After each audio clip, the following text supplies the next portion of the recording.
Assalamualaikum warahmatullahi wabarakatuh.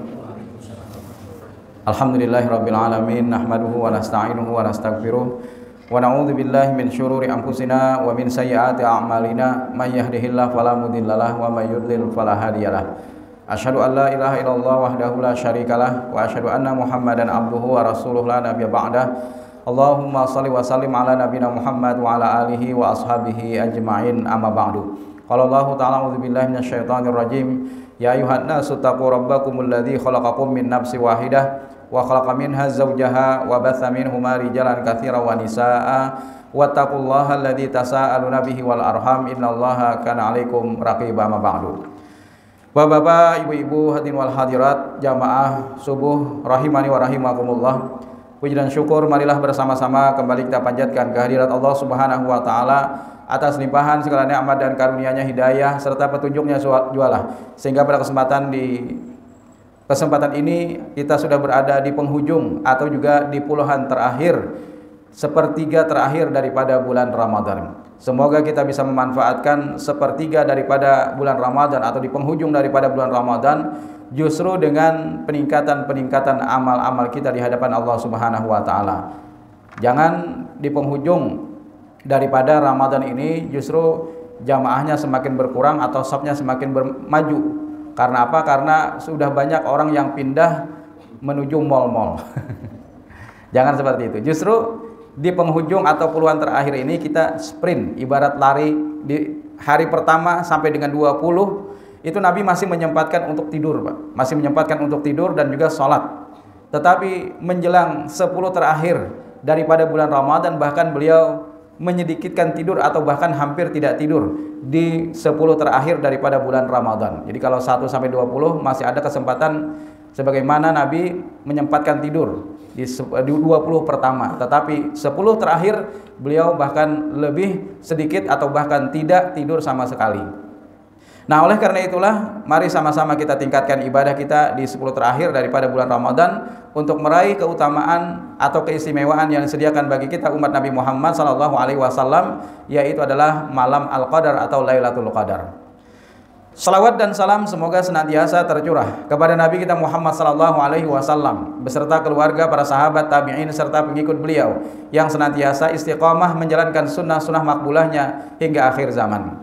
Dalam sebuah riwayat Anas bin Malik, Nabi SAW pada saat itu sedang duduk-duduk bersama para sahabat.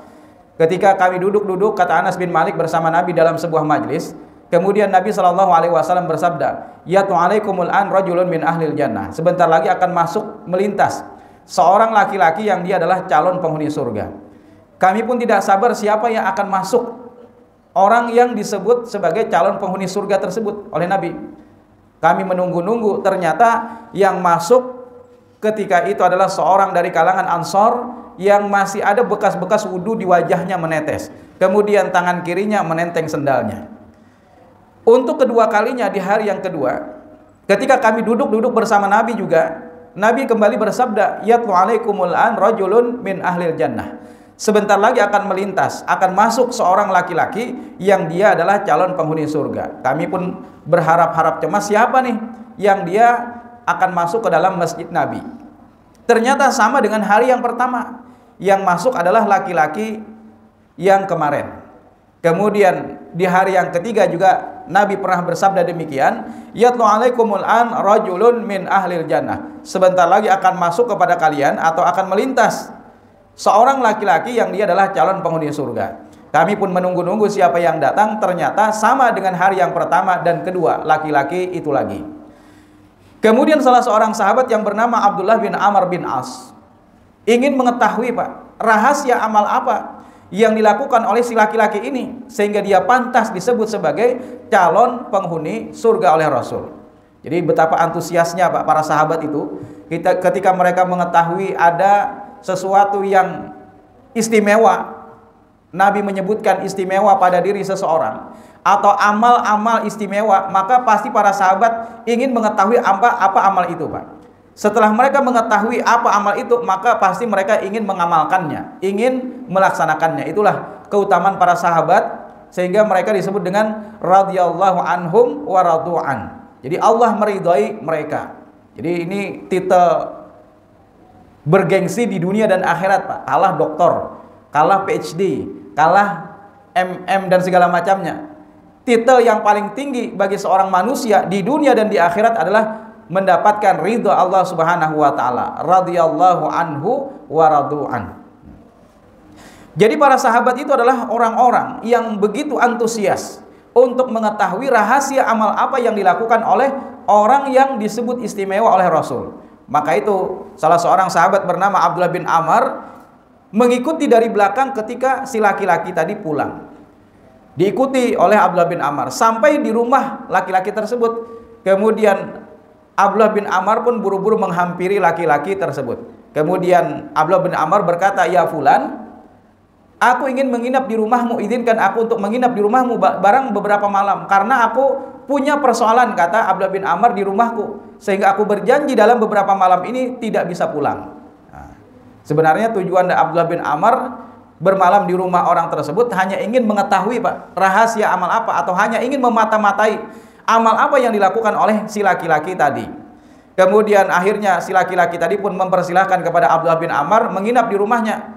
Di hari pertama diamati oleh Abdullah bin Amr, Pak, di mata-matai amal apa yang dilakukan oleh laki-laki tersebut.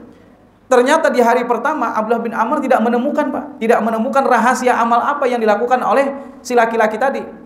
Karena menurut kacamata Abdullah bin Amr, apa yang dilakukan oleh si laki-laki tadi sama saja sebagaimana yang dilakukan oleh para sahabat-sahabat Nabi yang lain. Bahasanya itu standar aja amalnya.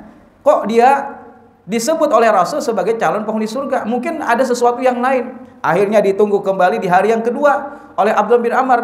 Di hari yang kedua sama lagi, Pak. Ternyata Abdullah bin Amr tidak menemukan rahasia amal yang dilakukan oleh orang tersebut. Karena orang itu hanya melakukan amaliyah sebagaimana biasa yang juga dilakukan oleh para sahabat-sahabat Rasul yang lain. Kemudian di hari ketiga Abdullah bin Amr pun berupaya untuk mengetahui lagi. Mungkin di hari ketiga ini dia menemukan. Ternyata sama dengan hari yang pertama dan kedua, Abdullah bin Amr tidak menemukan sama sekali rahasia amal apa yang dilakukan oleh si laki-laki tadi. Karena lama menginap di rumah orang itu sudah 3 hari. Nah, ini dari hadis ini kita juga bisa mengambil pelajaran, Pak, bahwa adabnya menginap di rumah orang itu cuma 3 hari 3 malam, Pak. Jadi itu adabnya. Kalau lebih daripada 3 hari 3 malam, apalagi sampai 1 bulan, itu namanya bukan menginap, itu mengkos. Akhirnya apa? Karena sudah 3 hari, Abdullah bin Amr pun izin pulang. "Ya fulan, sebenarnya aku ingin berterus terang. Aku beberapa hari ini menginap di rumahmu, bukan ada masalah dengan keluargaku, tetapi aku hanya ingin mengetahui rahasia amal apa yang engkau lakukan selama ini, sehingga engkau pantas disebut oleh Rasul sebagai calon penghuni surga." Kemudian si laki-laki tadi pun menjawab, "Engkau telah menyaksikan dari apa yang sehari-hari aku lakukan. Apakah tidak ada yang lain?" "Tidak ada," kata laki-laki tersebut. "Aku melakukan sebagaimana yang engkau saksikan dalam beberapa hari tadi." Kemudian pada saat Abdullah bin Amr ingin beranjak pulang, laki-laki tadi pun berkata, "Barangkali ada 2 prinsip yang selama ini aku pegang selama dalam hidupku." "Apa itu?" kata Abdullah bin Amr. "Pertama adalah aku tidak pernah berkata yang tidak baik terhadap orang lain." Jadi tidak pernah berkata yang buruk. Pokoknya kata-katanya hanya baik-baik saja kepada orang lain. Yang kedua, aku tidak pernah iri terhadap orang lain yang Allah memberikan karunia kepadanya. Kemudian Abdullah bin Amr pun berkata, "Hadhil lati balaghat bika." Inilah ternyata rahasia amal yang engkau lakukan sehingga engkau pantas disebut sebagai calon penghuni surga. Nah, Bapak-bapak, Ibu hadirin wal hadirat rahimakumullah, dari hadis yang diriwayatkan oleh Anas bin Malik ini dapat kita ambil satu pelajaran, bahwa kita sebagai seorang muslim ditarbiyah, dididik di bulan Ramadan ini bukan hanya mengerjakan ibadah-ibadah mahdoh saja, Pak. Bukan hanya salat, bukan hanya puasa, bukan hanya zakat dan haji saja, dan ibadah-ibadah lainnya dari tingkatan wajib sampai dengan ibadah sunnah. Tetapi ternyata Allah juga mentarbiyah kita, mendidik kita, memberikan satu pelatihan bagi kita, yaitu adalah agar terbentuknya insan-insan yang bertakwa atau orang-orang yang memiliki karakter kepribadian yang baik dalam kehidupannya bersama dengan orang lain. Maksudnya apa? Harmonis hubungannya sesama manusia. Jangan yang dipentingkan itu hanya sholat, puasa, zakat, haji, sementara hubungannya terhadap tetangga kada bagus, hubungannya terhadap jiran tidak bagus, hubungannya kepada orang lain tidak bagus. Bahkan Nabi SAW pernah bersabda, "Atadruna mal muflis," kata Rasul. Tahukah kalian siapakah orang yang bangkrut? Min ummati yaumal qiyamah, di kalangan umatku pada hari kiamat kelak. Kemudian para sahabat menjawab, yang dinamakan orang yang bangkrut itu, wahai Rasul, man la dirham lahu wala mata, yaitu adalah orang yang tidak memiliki uang dan juga tidak memiliki kekayaan. Kata Rasul apa? Innal muflis min ummati yaumal qiyamah, sesungguhnya orang yang bangkrut di kalangan umatku nanti pada hari kiamat kelak itu bukan orang yang tidak memiliki uang dan juga tidak memiliki harta, bukan. Tetapi sesungguhnya orang yang bangkrut di kalangan umatku pada hari kiamat kelak itu adalah orang yang membawa pahala sholatnya, orang yang membawa pahala puasanya, orang yang membawa pahala ibadah-ibadah yang lain. Tetapi ternyata di samping mereka melakukan ibadah-ibadah mahdah, hubungan baiknya kepada Allah ada, tetapi ternyata mereka wadaraba hadza, mereka memukul orang lain. Wa akala mala hadza, mereka merampas hak orang lain, mengambil harta orang lain. Culas dalam berdagang, mengurangi timbangan atau takaran. Kemudian mereka zalim terhadap di dunia, terhadap orang lain semasa di dunia. Bahkan mungkin ada orang yang mengambil tanah patok orang lain dipindahkan walaupun hanya sejengkal, Pak. Dan segala macam keburukan-keburukan sesama manusia lainnya. Wa qatala hadza, bahkan mereka ada yang berani membunuh orang lain. Maka pada hari kiamat kelak, orang-orang yang dizaliminya semasa di dunia akan minta pertanggungjawaban di hadapan Allah Subhanahu wa taala. Satu persatu datang, ya Allah, si fulan ini pada saat di dunia dia telah mengambil hakku, maka kata Allah, ambil pahala salatnya. Kemudian yang kedua datang lagi, ya Allah, si fulan ini pada saat di dunia dia telah mengurangi takaran timbangannya pada saat dia menjual kepadaku, maka kata Allah, ambil pahala salatnya. Kemudian masih ada lagi orang yang datang, ya Allah, si fulan ini pada saat di dunia dia telah menggibahku, maka ambil pahala puasanya. Kemudian masih ada lagi yang datang, ya Allah, si fulan ini pada saat di dunia dia telah memfitnahku, maka ambil pahala puasanya. Akhirnya satu persatu datang menagih, Pak, meminta keadilan terhadap kezaliman yang telah dia lakukan semasa di dunia. Pahala salatnya habis, pahala puasanya habis, pahala zakat dan hajinya juga habis. Sementara masih banyak orang yang mengantri minta keadilan terhadap apa yang telah dia lakukan semasa dia di dunia. Pahala ibadahnya sudah habis, mau apa lagi, Pak? Akhirnya apa? Dosa engkau, kata Allah, limpahkan kepada orang ini. Jadi masih ada orang yang mengantri minta keadilan, ya Allah, si fulan ini pada saat di dunia dia telah memukulku, maka kata Allah apa? Ambil dosamu, limpahkanlah kepadanya. Masih ada lagi orang yang datang mengantri, ambil dosamu, limpahkan kepadanya. Akhirnya apa? Pahala ibadahnya habis, sementara dia bertumpuk akan dosa-dosa dari orang yang dizaliminya semasa di dunia. Kemudian Rasul bersabda, "Tsumma turiha finnar." Akhirnya dia dicampakkan ke dalam api neraka. Nauzubillah min dzalik, Pak. Oleh karena itulah Rasul pernah mengingatkan kepada kita semua, rubba shaimin hazzuhu min siyamihi ilal ju' wal atas. Berapa banyak orang yang berpuasa tetapi mereka tidak mendapatkan apa-apa daripada puasanya selain daripada lapar dan haus saja, Pak. Karena apa? Karena memang dia mampu menjaga mulutnya untuk tidak makan dan minum, tetapi ternyata tidak pintar menjaga mulutnya dari membicarakan orang lain, menggibah orang lain, membicarakan aib orang lain dan segala macamnya. Tangannya juga pada seberdagang. Dia mudah sekali untuk mengurangi takaran dan timbangan, padahal dia berpuasa. Maka sesungguhnya puasa yang dia lakukan hanya sekedar menahan lapar dan haus saja. Nah, Bapak-bapak, Ibu hadirin wal hadirat rahimakumullah, memang untuk mengejar yang namanya surga Allah yang teramat sempurna tidak cukup hanya dengan ibadah, amal-amal yang kita lakukan, Pak. Jadi masuknya seorang hamba ke dalam surga Allah itu lebih kepada rahmat Allah. Nah, jadi ada seorang, dalam riwayat Bukhari dikisahkan, seorang dari Bani Israel. Dia diberikan waktu hidup selama 500 tahun, Pak. Orang bahari itu kan lama-lama. Ada yang sampai Nabi Nuh saja, Pak, berdakwah di kaumnya selama 950 tahun, Pak. Nabi Nuh. Berarti kalau misalnya Nabi Nuh itu diangkat oleh Allah menjadi Rasul di umur 40, berarti umur Nabi Nuh itu bisa sampai mencapai 1000 tahun. Beliau berdakwah selama 950 tahun. Jadi nabi-nabi terdahulu ada yang mereka memiliki umur ratusan tahun, 250 dan segala macamnya. Jadi dikisahkan seorang dari Bani Israel ini, Dalam riwayat Bukhari disebutkan diberikan jatah hidup selama 500 tahun, Pak. Dan dia gunakan 500 tahun itu hanya untuk beribadah kepada Allah. Kalau kita kan misalnya umur kita saat ini 60 tahun, dipotong masa balik misalnya umur 15 tahun misalnya. Memang balik itu beda-beda antara satu orang dengan yang lain. 15 tahun misalnya. Berarti masih tersisa 45 tahun malah. 45 tahun itu tidak semuanya kita gunakan juga dalam ibadah mahdah.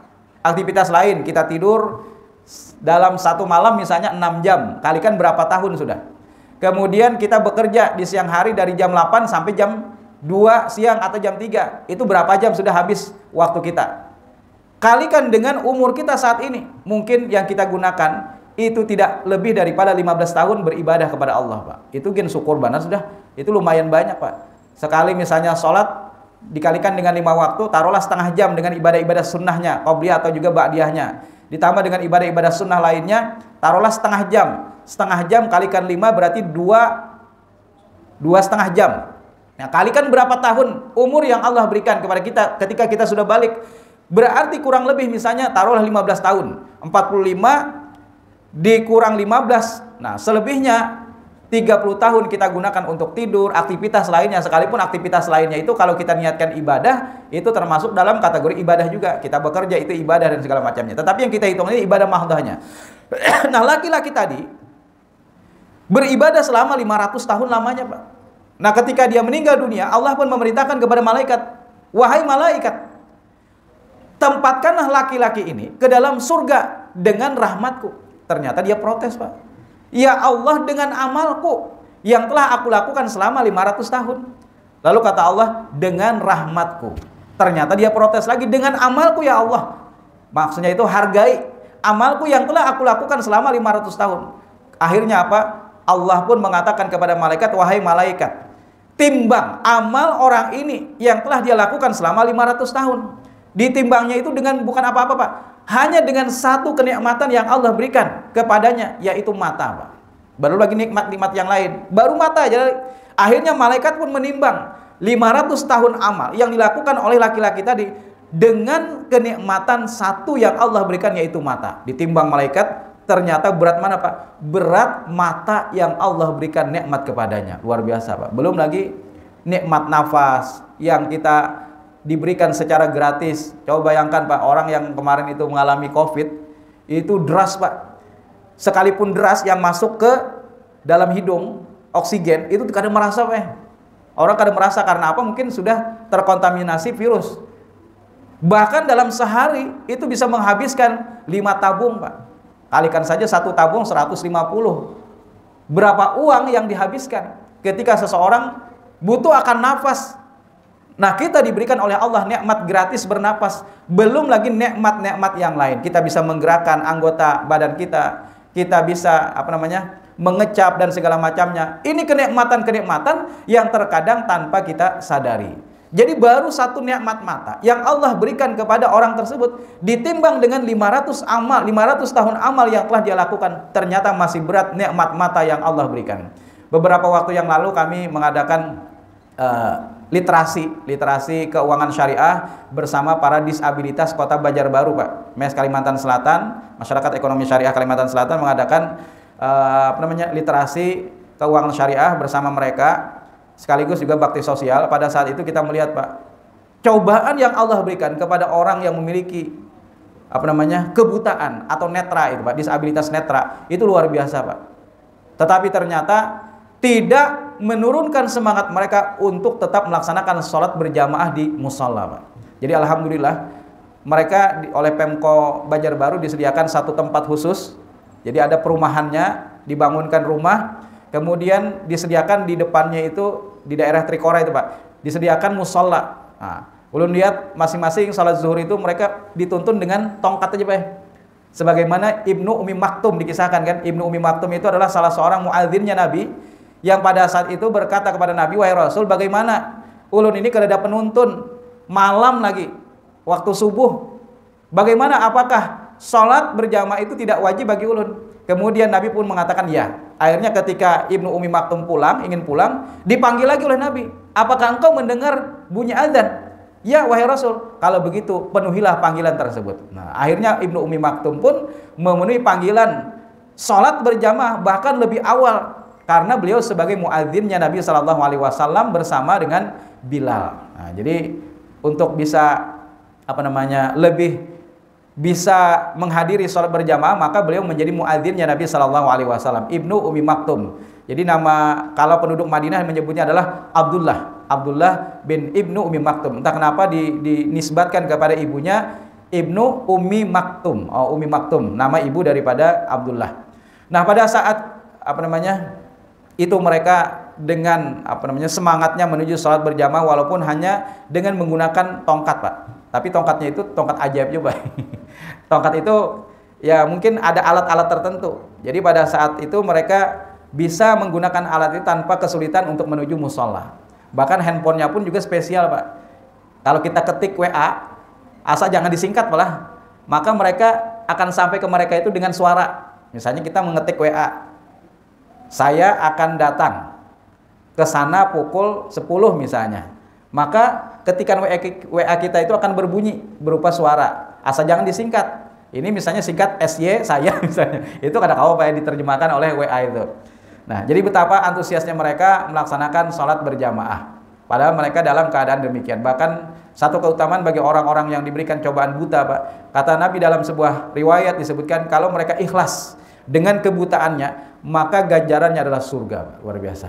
Nah, Bapak Ibu hadirin wal hadirat rahimakumullah. Jadi dikisahkan tadi seorang dari Bani Israel, dia mengaku bahwasanya dia telah melakukan amal, masukkan ke dalam surga dengan amalnya. Tetapi kata Allah, masukkan dia dengan rahmatku. Memang kita sebagai hamba Allah miskin sekali dengan amal, Pak. Jadi amal yang kita lakukan itu tidak ada apa-apanya. Tetapi bukan dalam artian kita berlapang dada, maksudnya itu berlepas diri. Mentang-mentang kita masuk surga dengan rahmat, ya sudahlah, karena nyaman aja rahmat Allah datang. Padahal yang namanya rahmat itu turun kepada seorang hamba bisa babil a'mal, disebabkan karena amal.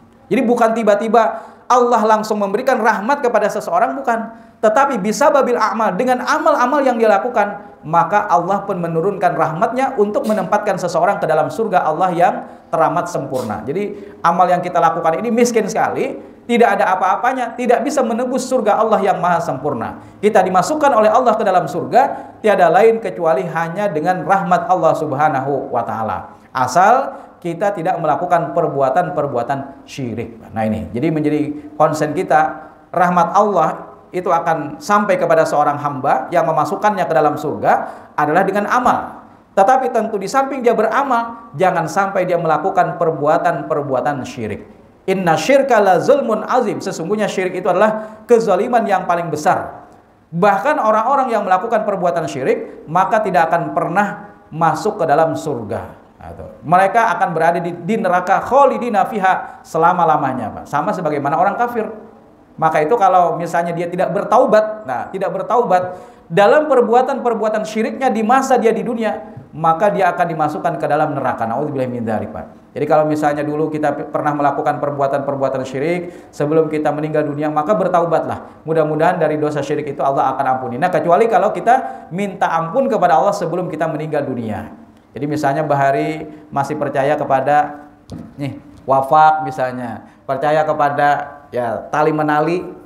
Tali menali bukan tali kelayangan malah, maksudnya itu tali hirang dan segala macamnya. Maka mohon ampunkanlah, mohon ampunlah kepada Allah terhadap apa-apa yang telah kita lakukan di masa lalu. Insya Allah Allah akan ampuni. Tetapi ketika nafas sudah sampai di kerongkongan, maka ketika itu tidak lagi ada ampunan ketika seseorang melakukan perbuatan syirik, Pak. Jadi kalau dosa-dosa yang lain itu selain syirik, Pak, maka akan dicuci dulu di neraka. Tapi masih mendingan setelah dicuci, maka Allah akan masukkannya ke dalam surga. Tetapi beda dengan dosa-dosa syirik yang apabila sampai meninggal dunia dibawa, maka mereka akan kekal di dalam neraka. Kecuali sebelum meninggal dia sudah bertaubat kepada Allah subhanahu wa ta'ala. Maka itu perlu kita mengetahui apa saja dosa-dosa syirik, baik itu terutama adalah dosa syirik besar yang itu sangat kita hindari. Nah, Bapak Ibu hadirin wal hadirat rahimakumullah. Jadi yang namanya kita dalam beramal bersungguh-sungguhlah, apalagi menjelang 10 terakhir daripada bulan Ramadan, Pak. Allah memberikan ada satu keutamaan, keistimewaan bagi kita umat Nabi Muhammad sebagaimana yang tersebut di dalam surah Al-Qadar, yaitu malam kemuliaan atau malam Al-Qadar yang disebut dengan Lailatul Qadar. Inna anzalnahu fi Lailatul Qadar. Sesungguhnya kami telah menurunkannya apa? Al-Qur'an pada malam kemuliaan.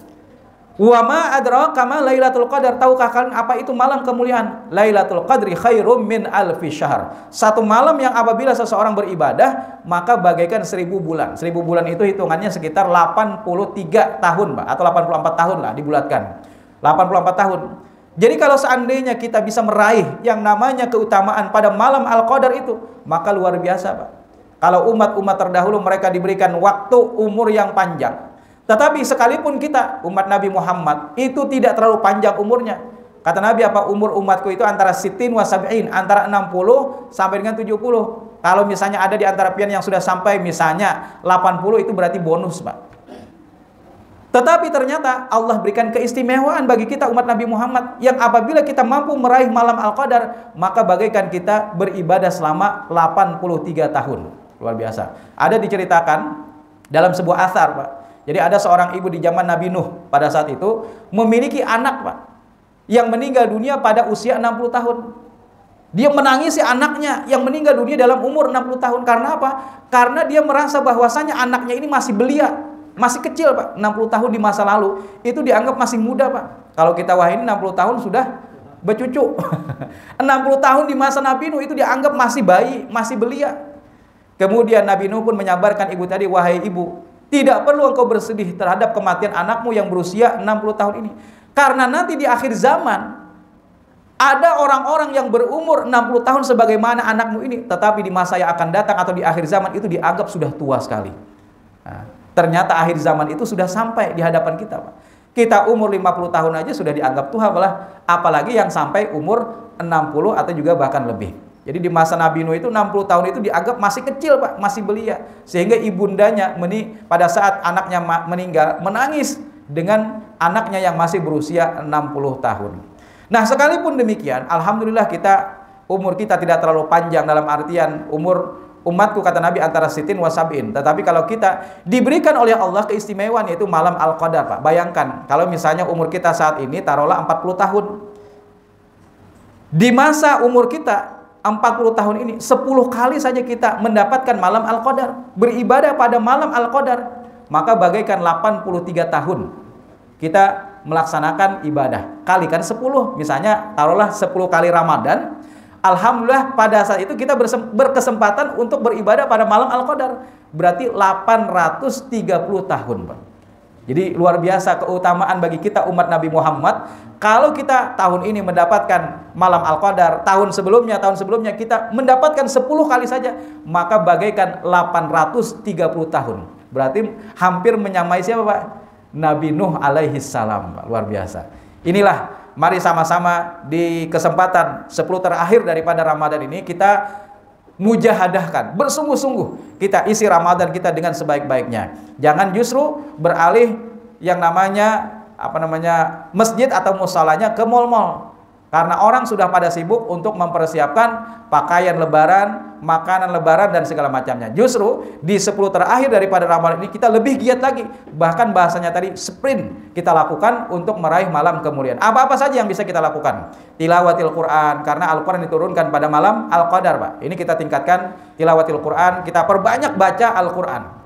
Kemudian yang kedua, Pak, i'tikaf di masjid, Pak. Nah, i'tikaf mari sama-sama kita juga lakukan di masjid-masjid yang terdekat. Silahkan mana yang bisa pian tempati untuk i'tikaf. Bahkan di beberapa masjid alhamdulillah disediakan yang namanya makan sahur sekaligus. Di Masjid Al-Jihad itu bisa sampai 400, Pak, yang i'tikaf. Bahkan kemarin katanya 400 yang kami sediakan harus beli lagi tambahan. Ternyata masih ada yang belum dapat. Jadi nukar pulang keluar untuk menyediakan, karena 400 itu ternyata masih kurang. Nah, begitu juga di masjid-masjid yang lain, maka bisa kita tempati untuk i'tikaf dan sekaligus juga makan sahur sekaligus nanti kita melaksanakan sholat subuh. Nah, Bapak Ibu hadirin wal hadirat rahimakumullah, ya kalaupun misalnya pian bekerja di siang harinya, kada lawas pun kada masalah, Pak, i'tikaf. Yang penting kita menyempatkan untuk i'tikaf. Misalnya ada orang yang memang sudah pensiun. Di beberapa masjid malah ada di antara mereka yang full 10 hari terakhir itu mereka kada bulik-bulik, Pak. Jadi membawa bantal, kemudian pakaian dan segala macamnya, akhirnya mereka mandi di masjid, kemudian juga beraktivitas di masjid saja selama 10 hari itu. Tapi kalau pian misalnya masih ada urusan-urusan yang lain atau mungkin juga bekerja di siang harinya, mungkin waktu itikaf itu mungkin hanya beberapa waktu, silahkan. Misalnya jam 2 bangun, kemudian pian ke masjid, setelah itu pian sempatkan untuk itikaf. Nah, Bapak Ibu hadirin wal hadirat rahimakumullah, karena itulah yang dicontohkan oleh Rasul sallallahu alaihi wasallam, terutama di 10 terakhir disebutkan dalam riwayat bahwasanya Nabi mengencangkan izarnya. Izar itu maksudnya sarungnya atau ikat pinggangnya. Maksudnya beliau di 10 terakhir itu menjauhi istri-istrinya. Maksudnya tidak melakukan hubungan suami istri, hanya untuk menghususkan i'tikaf di masjid. Kemudian beliau juga membangunkan ahli keluarganya untuk mendapatkan yang namanya malam Al-Qadar. Jadi beliau giatkan tidak hanya untuk sholat, Pak. Jadi tidak mesti misalnya sholat sepanjang malam, tidak. Kita baca Al-Quran atau mungkin juga kita niatkan i'tikaf, itu sudah bagian daripada amal-amal yang kita bisa raih di 10 terakhir daripada bulan Ramadan ini. Kata Nabi apa? Taharraw lailatal qadri fil ashril awakhiri min Ramadan. Atau di dalam riwayat yang lain Nabi juga bersabda, taharraw lailatal qadri minal witri. Cari-carilah oleh kalian yang namanya malam Al-Qadar di 10 terakhir daripada bulan Ramadan. Atau dalam riwayat yang lain, cari-carilah oleh kalian yang namanya malam kemuliaan atau malam Al-Qadar. Kapan itu? Di malam-malam ganjil di 10 terakhir daripada bulan Ramadan. Kalau misalnya kau setiap hari, pilih malam-malam ganjil barang baik. Nah, malam 21, 23 tadi malam, kemudian 25 atau 27 atau juga 29. Kalau misalnya setiap hari bisa, ya silahkan. Nah, apalagi amal-amal yang bisa kita lakukan, infak, sedekah kita tingkatkan. Kemudian selanjutnya adalah zikir kepada Allah Subhanahu wa taala juga kita lakukan. Ada satu contoh dari zikir Nabi Shallallahu alaihi wasallam yang biasa Nabi baca di 10 terakhir daripada bulan Ramadan, yaitu dengan bacaan zikir Allahumma innaka afuun tuhibbul afwa fa'fu anni. Nah, jadi Allahumma innaka afuun tuhibbul afwa fa'fu anni. Karimnya itu tidak ada, Pak. Kan biasa Allahumma innaka afun karim. Nah, karim itu dalam redaksi hadis itu tidak ada. Allahumma innaka afun tuhibbul afwa fa'fu anni. Artinya adalah ya Allah, sesungguhnya Engkau pemilik ampunan. Allahumma innaka afun tuhibbul afwa. Engkau mencintai orang-orang yang meminta ampun. Fa'fu anni, maka ampunilah daku. Nah, demikian mungkin yang bisa saya sampaikan pada kesempatan di subuh kali ini. Mudah-mudahan kita bisa mempertahankan ibadah-ibadah kita di 10 terakhir bulan Ramadan ini, yang justru ini ada satu kemuliaan atau keutamaan di 10 terakhir, yaitu yang disebut dengan malam Al-Qadar atau Lailatul Qadar. Aqulu qouli hadza subhanakallahumma wa bihamdika asyhadu an la ilaha illa anta astaghfiruka wa atubu ilaik. Wassalamualaikum warahmatullahi wabarakatuh.